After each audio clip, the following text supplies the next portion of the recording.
মধ্যপ্রাচ্যে যুদ্ধের উত্তাপ বাড়তেই এবার নিজ সেনাবাহিনী নিয়েই বড় সতর্ক বার্তা দিল ইসরায়েল। সেনাপ্রধানের ভাষায়, ভেতর থেকেই ভেঙে পড়ার ঝুঁকিতে সেনাবাহিনী।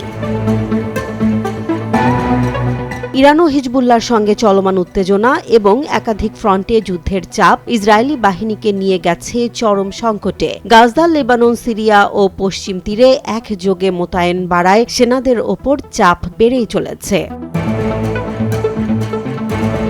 ইসরায়েলি সংবাদ মাধ্যমের তথ্য অনুযায়ী সেনাপ্রধান ইয়াল জামির সরাসরি সতর্ক করেছেন, রিজার্ভ বাহিনী আর বেশি দিন এই চাপ বহন করতে পারবে না। তিনি 10টি লাল পতাকা তুলে ধরে জানিয়েছেন, সেনাবাহিনীর ভেতরে তৈরি হচ্ছে গভীর কাঠামোগত সংকট। বিশেষ করে হারেডি ইহুদিদের নিয়োগ, বাধ্যতামূলক সামরিক সেবা এবং রিজার্ভ আইনের সংস্কারে সরকারের ব্যর্থতাকেই দায়ী করা হচ্ছে।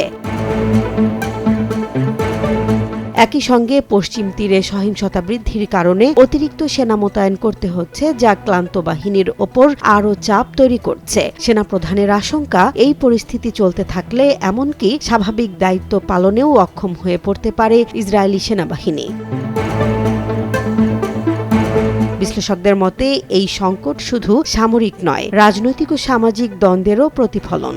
দীর্ঘমেয়াদে এটি ইসরায়েলের সামরিক সক্ষমতা ও আঞ্চলিক নিরাপত্তা কৌশলের ওপর বড় ধরনের প্রভাব ফেলতে পারে।